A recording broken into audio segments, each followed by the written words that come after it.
This wasn't supposed to surface. This wasn't supposed to trend. And it definitely wasn't supposed to drag two of hip-hop's most powerful names into the same courtroom conversation. But once the internet caught wind of allegedly leaked footage that was never meant to be seen, everything spiraled out of control. At first, it was just whispers, dark clips, cryptic screenshots, comment sections screaming, "They don't want you to see this." And then the names dropped, 50 Cent and Jay-Z, and suddenly nobody was laughing anymore. Because this didn't feel like rap beef. This felt like something buried, something protected, something that accidentally slipped into the wrong hands. The kind of thing that turns legends quiet and makes timelines freeze mid-scroll. According to online chatter, the footage wasn't just strange. It was symbolic, unsettling, and loaded with imagery conspiracy culture loves to feast on. And when rumors started claiming the fallout reached legal territory, the internet went into full meltdown mode. Silence followed. No quick denials. No jokes, no damage control.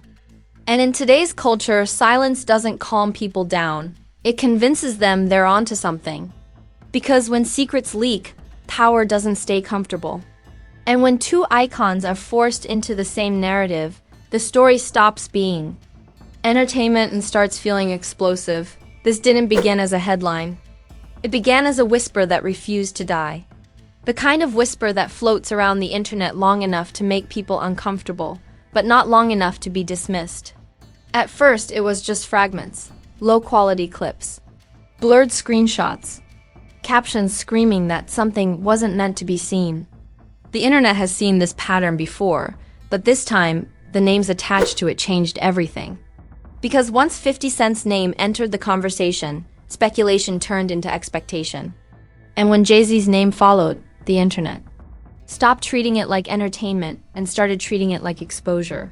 According to online chatter, the footage in question wasn't violent, wasn't illegal, and wasn't explicit in the traditional sense. What made it explosive was symbolism, dark visuals, strange settings, imagery that conspiracy culture immediately labeled ritual-coded. The type of imagery that means nothing on its own but becomes radioactive once the internet decides. It means everything, and that's the dangerous part. Meaning didn't come from facts. It came from interpretation. At first, people laughed it off. Another conspiracy. Another reach. Another night where the internet stayed awake too long. But then the footage didn't disappear. It kept resurfacing. Different accounts, different edits, different captions. And every time it came back, it came with more confidence and less doubt. People started asking why it was still up, why no one had wiped it clean, why it hadn't been dismissed publicly. And when questions outnumber answers, narratives start writing themselves. That's when rumors shifted direction. Instead of asking whether the footage was real, people started asking who was angry about it leaking. And that's where 50 Cent entered the alleged storyline in a way that didn't feel random. He didn't joke. He didn't troll. He didn't deny anything. And for someone known for loud reactions, that silence felt calculated. The internet read it as preparation. Jay-Z's side didn't rush to shut anything down either. No public statement. No quick legal warning splashed across blogs. Just silence. And in conspiracy culture, silence isn't neutral. Silence is treated like strategy. The theories escalated fast. Old lyrics were reanalyzed. Past interviews were rewatched. Award show moments were slowed down and over-examined. Suddenly, everything looked connected because the internet wanted it to be. Then came the courtroom. Rumors, no verified documents, no confirmed dates. Just claims. Allegedly, legal conversations were happening. Allegedly, there was confrontation. Allegedly, this wasn't staying online. That's when the tone changed. Because once people believe, lawyers are involved, the story stops feeling fake. It starts feeling controlled. What fueled the fire was how different the two figures are in public perception. Jay-Z represents silence, legacy, precision, and distance. He rarely explains himself. He rarely reacts. He lets time do the work. 50 Cent is the opposite.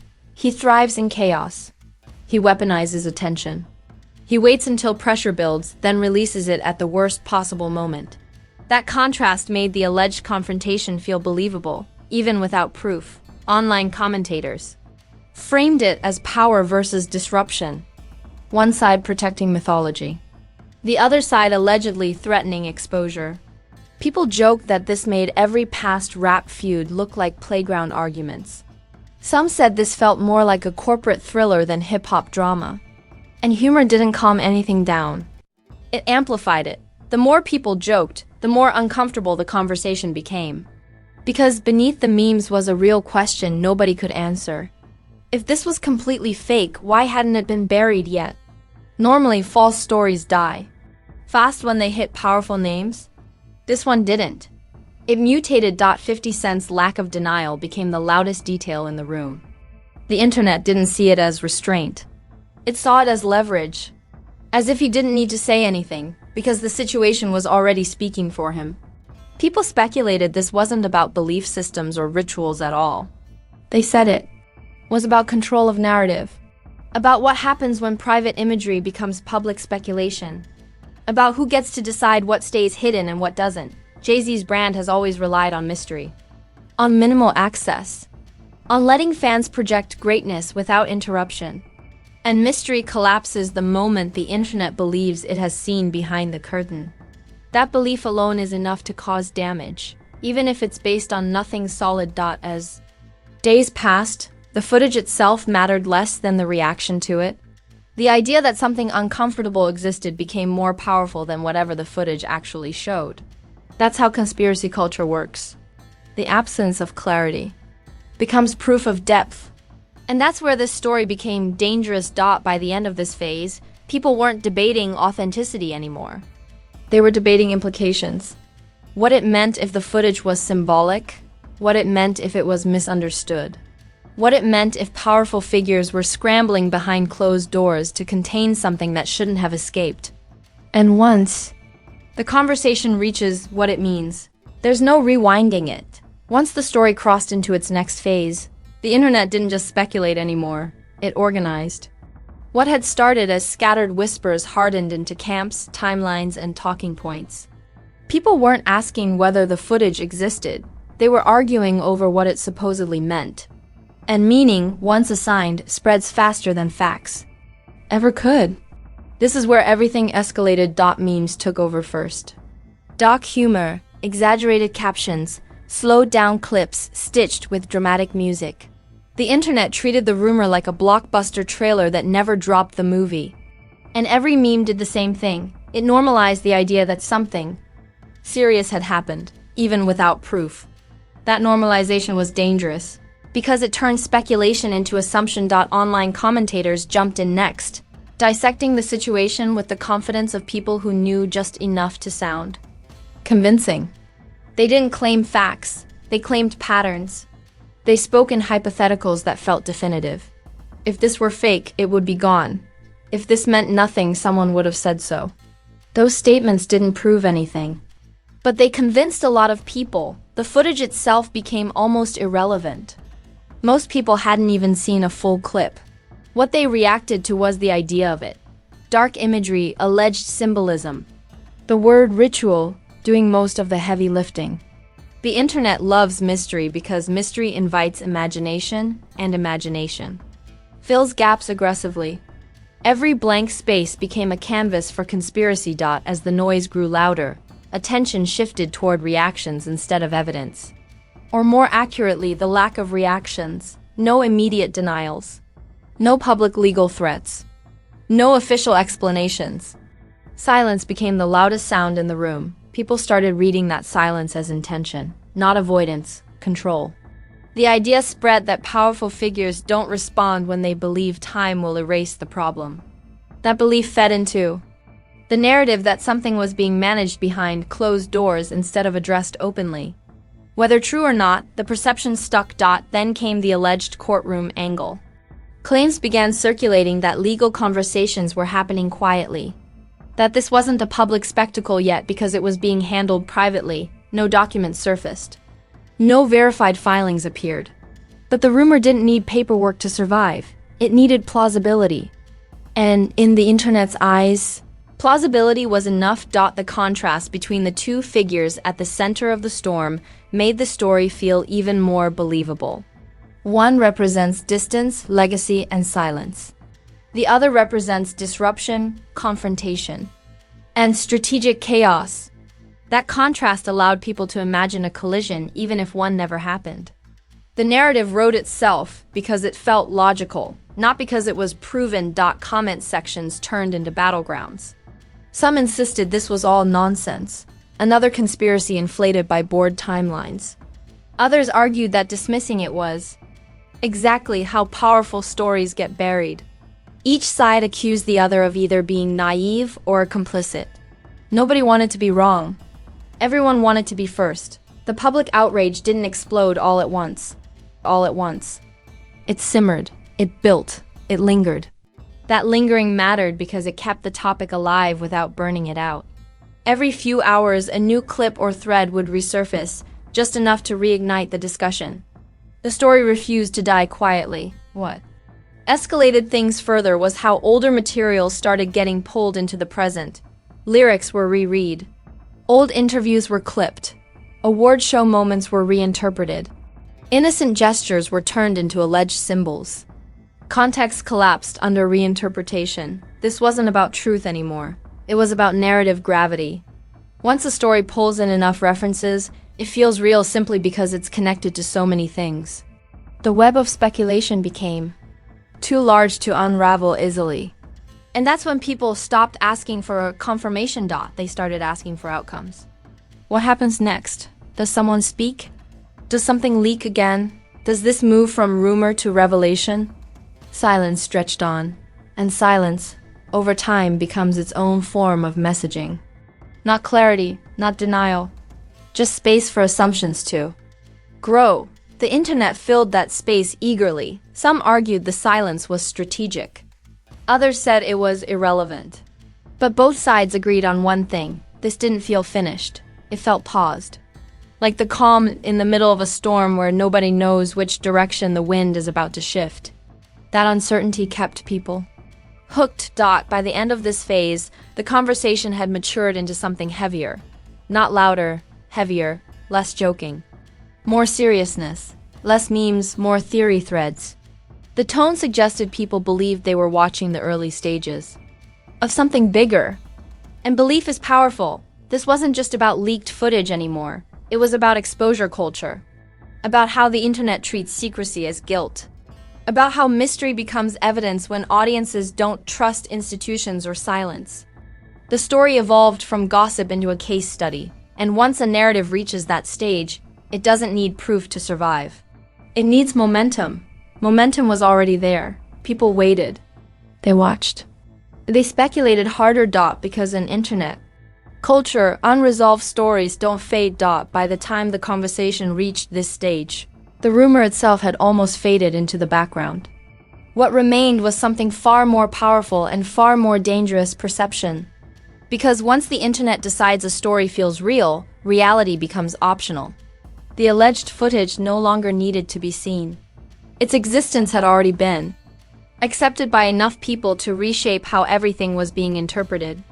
And that is where the real consequences began. The first impact wasn't loud. It was subtle. The way names were mentioned changed. The tone shifted from joking disbelief to cautious curiosity. People stopped asking, "Is this fake?" and started asking, "What does this mean if it's true?" That single shift is where reputations quietly begin to bleed. Not from proof, but from doubt. Silence became the centerpiece of the aftermath. No clear denials, no public shutdowns. No dramatic statements to reset the narrative. And in an era where immediate responses are expected, restraint doesn't read as confidence. It reads as calculation. Whether intentional or not, that perception stuck. Online conversations matured into something colder.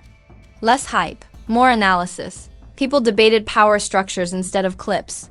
They questioned why certain figures always remain untouched by scandal, while others get dismantled overnight.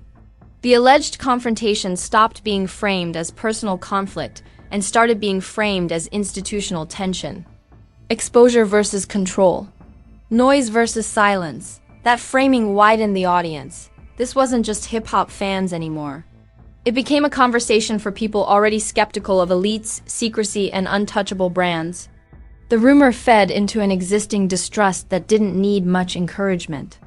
And once a story aligns with pre-existing suspicion, it becomes almost impossible to kill. The reputational impact didn't arrive as backlash. It arrived as hesitation. People spoke more carefully. Jokes disappeared. Defenders became quieter. Critics became more confident. The absence of clarity allowed everyone to project their own conclusions. And projection is far harder to counter than accusation. What made this stage especially volatile was the way the internet treated the idea of legality. The mere suggestion that lawyers were involved elevated the story without confirming anything. Legal language has weight, even when it's speculative.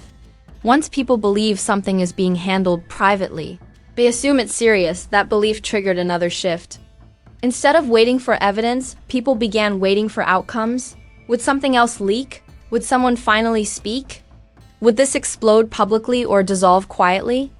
Uncertainty became the fuel. At the same time, fatigue crept in. Not boredom, but exhaustion. The kind that comes from realizing the truth may never surface, and that the internet will move on long before clarity arrives. That exhaustion didn't end the conversation. It hardened it. People don't forget stories that end without answers. They store them. The alleged confrontation became a reference point. Not something discussed daily, but something remembered.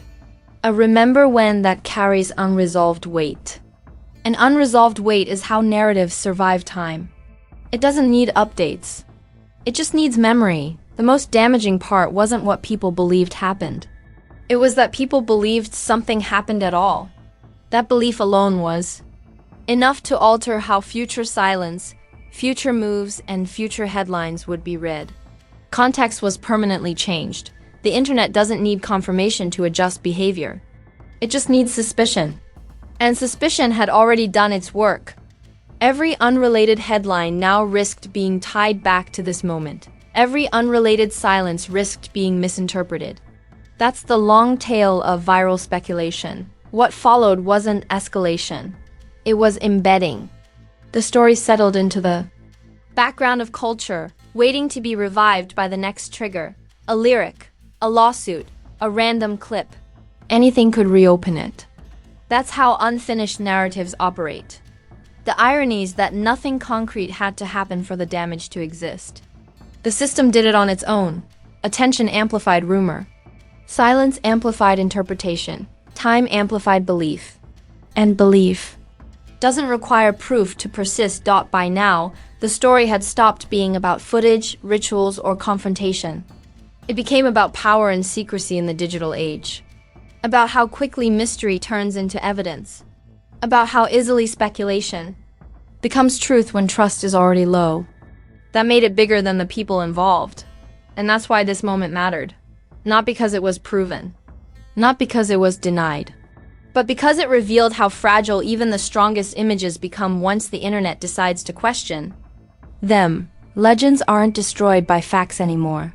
They're destabilized by doubt. This chapter didn't end with resolution. There was no final statement. No reveal. No dramatic closing scene. Just distance, quiet, and an internet that moved on while remembering exactly where it left off. That's the most dangerous ending of all. Now it's your turn, because stories like this don't end when the video cuts. They live in the comments. If you think this whole situation proves the internet can turn a rumor into a reality overnight, say it loud. If you think silence from powerful figures only fuels speculation instead of stopping it, say it even louder. And if you believe this shows how fast mystery turns into truth online, smash that like button like it owes you money and just changed its username. Drop your theories below. Was this just another conspiracy that caught fire, or did the silence make it feel bigger than it ever should have been? And be honest, when a story refuses to die, do you assume it's fake? Or do you assume something's being protected? Hit subscribe right now, because over here we don't just repeat headlines, we break down how they're built. New scandals, old rumors, and uncomfortable questions drop constantly on this channel. And trust me, the next one is always loading. Turn on notifications so you don't miss the follow-ups. The quiet fallout, or the moment everyone suddenly claims they never believed it anyway. Because in internet culture, denial is always louder after the damage is done. This is fame blueprint, where power gets examined, narratives get questioned, and silence is never taken at face value.